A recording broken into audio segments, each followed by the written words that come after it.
In today's video, this is part 2 of what to do when your parents shut down when you try to help. So if you haven't seen the first one, please go back and watch that. It has a lot of helpful tips and tricks to get your parents to start to open up. If you have a parent that does not want to talk about it, they're resistant, that is going to be the video to watch.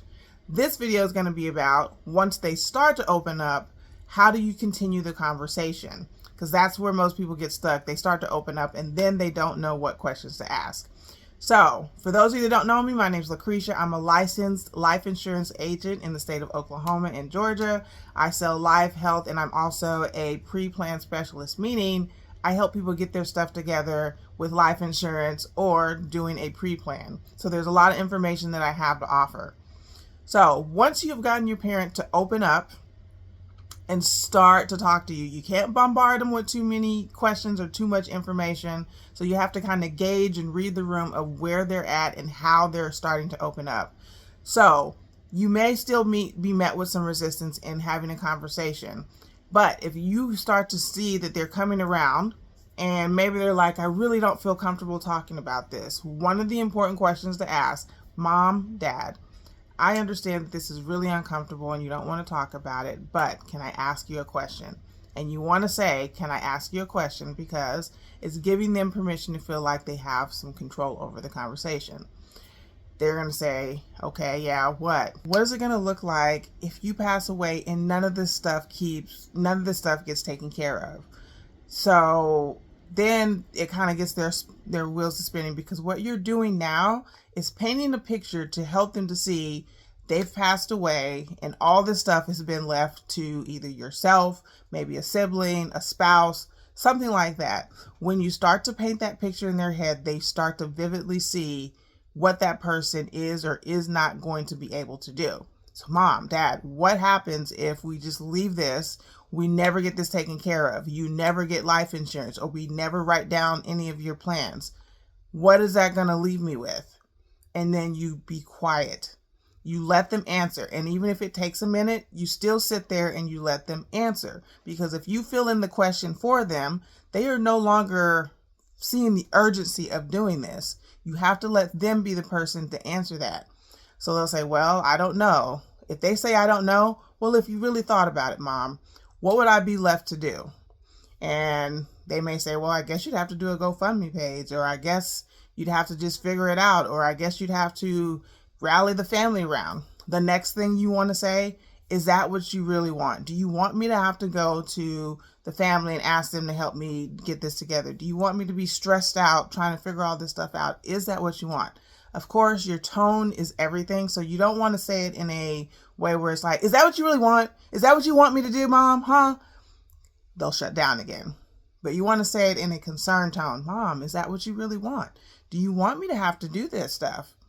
And then the next question or the next statement you can say is, it's really important that I honor your wishes in a way that represents you well.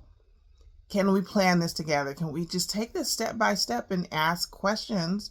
And then once we do this, you're done. You don't have to worry about it again. You let them say, yes, okay. Okay. So there are little steps that you have. I like to call them micro steps that you have to take to be able to get your parents to start really thinking, wow, if I don't get this done, I am going to leave my children with a really big mess. And that is not what you want. Okay. The next question that you would really want to ask, how would you like to be honored? How would you like to be remembered? Again, this is painting a picture for them to see, like, okay, if I was to have somebody to honor me, what do I see that service looking like? Your tone, I can't stress that enough, is everything. So if your tone is wrong, it's too high, it's accusatory, it immediately shuts a person down. Okay. So before you go there, just remember, keep a calm tone as much as you possibly can, but still show interest in what they're saying. So once they start to think about that and they're like, well, I think I want this. I want a traditional burial. I don't want to be cremated. I want to have a viewing. Then you know already that this is considered a traditional burial. Usually traditional burials have a viewing. Those types of funerals easily range anywhere between $7,000 to $15,000 with the casket. Okay, so you know you need a life insurance policy that's between $7,000 to $15,000, maybe more. Okay, if they're military, you want to ask them about those details. Okay, since you're military, do you want a military funeral? Do you already have a plot picked out? Like, again, these are questions that are really important for you to know. And if they're not willing to tell you, hey, mom, do you have any kind of paperwork? Do you have a life insurance policy? If they say no, they don't have a life insurance policy and they don't see the point in getting one, here's the next step. If you have siblings, if you have an aunt, you have an uncle, maybe you should talk to them to see if they can help express the importance of having one. If that still doesn't do it, you're going to have to go in with your sibling or a family member and say, we need to get a policy for mom, or we need to get a policy for our parents. Yes, you're going to have to chip in for this policy, but I promise you, this is way easier to do it before they pass away than after they're gone.